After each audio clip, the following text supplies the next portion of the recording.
रसूलों के अमाल, तीसरा बाब। जन्म का लंगड़ा। पतरस और यूहन्ना दुआ के वक्त यानी तीसरे पहर हैकल को जा रहे थे और लोग एक जन्म के लंगड़े को ला रहे थे, जिसको हर रोज हैकल के उस दरवाजे पर बिठा देते थे जो खूबसूरत कहलाता है, ताकि हैकल में जाने वालों से भीख मांगे। जब उसने पतरस और यूहन्ना को हैकल में जाते देखा तो उनसे भीख मांगी। पतरस और यूहन्ना ने उस पर गौर से नजर की और पतरस ने कहा, हमारी तरफ देख। वो उनसे कुछ मिलने की उम्मीद पर उनकी तरफ मुतवज्जे हुआ। पतरस ने कहा, चांदी सोना तो मेरे पास है नहीं, मगर जो मेरे पास है वो तुझे दिए देता हूं। यीशु मसीह नासरी के नाम से चल फिर। और उसका दाहिना हाथ पकड़कर उसको उठाया और उसी दम उसके पांव और टखने मजबूत हो गए और वो कूद कर खड़ा हो गया और चलने फिरने लगा और चलता और कूदता और खुदा की हम्द करता हुआ उनके साथ हैकल में गया। और सब लोगों ने उसे चलते फिरते और खुदा की हम्द करते देखकर उसको पहचाना कि ये वही है जो हैकल के खूबसूरत दरवाजे पर बैठा भीख मांगा करता था। और उस माजरे से जो उस पर वाक़या हुआ था बहुत दंग और हैरान हुए। हैकल में पतरस का पैगाम। जब वो पतरस और यूहन्ना को पकड़े हुए था तो सब लोग बहुत हैरान होकर उस बरामदे की तरफ जो सुलेमान का कहलाता है उनके पास दौड़े आए। पतरस ने ये देखकर लोगों से कहा, अय इस्राएलियों, इस पर तुम क्यों ताज्जुब करते हो और हमें क्यों इस तरह देख रहे हो कि गोया हमने अपनी कुदरत या दीनदारी से इस शख्स को चलता फिरता कर दिया। अब्राहम और इसहाक और याकूब के खुदा यानी हमारे बाप दादा के खुदा ने अपने खादिम यस्सु को जलाल दिया, जिसे तुमने पकड़वा दिया।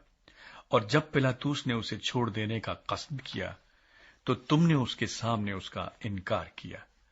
तुमने उस कुद्दूस और रास्तबाज का इनकार किया और दरखास्त की कि एक खूनी तुम्हारी खातिर छोड़ दिया जाए, मगर जिंदगी के मालिक को कत्ल किया जिसे खुदा ने मुर्दों में से जिलाया। इसके हम गवाह हैं। उसी के नाम ने उस ईमान के वसीले से जो उसके नाम पर है इस शख्स को मजबूत किया जिसे तुम देखते और जानते हो। बेशक उसी ईमान ने जो उसके वसीले से है ये कामिल तंदुरुस्ती तुम सबके सामने उसे दी।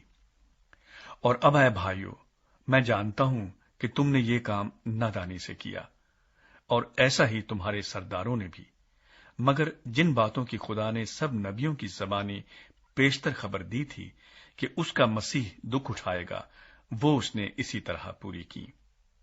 बस तौबा करो और रुजू लाओ ताकि तुम्हारे गुनाह मिटाए जाएं और इस तरह खुदावंद के हजूर से ताजगी के दिन आए। और वो उस मसीह को जो तुम्हारे वास्ते मुकर्रर हुआ है यानी यस्सु को भेजे। जरूर है कि वो आसमान में उस वक्त तक रहे जब तक कि वो सब चीजें बहाल न की जाएं जिनका जिक्र खुदा ने अपने पाक नबियों की ज़बानी किया है जो दुनिया के शुरू से होते आए हैं। चुनांचे मूसा ने कहा कि खुदावंद खुदा तुम्हारे भाइयों में से तुम्हारे लिए मुझसा एक नबी पैदा करेगा, जो कुछ वो तुमसे कहे उसकी सुनना। और यूं होगा कि जो शख्स उस नबी की ना सुनेगा वो उम्मत में से नेस्तो नाबूद कर दिया जाएगा। बल्कि सैमुअल से लेकर पिछलों तक जितने नबियों ने कलाम किया उन सब ने इन दिनों की खबर दी है। तुम नबियों की औलाद और उस अहद के शरीक हो जो खुदा ने तुम्हारे बाप दादा से बांधा, जब अब्राहम से कहा कि तेरी औलाद से दुनिया के सब घराने बरकत पाएंगे। खुदा ने अपने खादिम को उठाकर पहले तुम्हारे पास भेजा ताकि तुम में से हर एक को उसकी बदियों से हटाकर बरकत दे।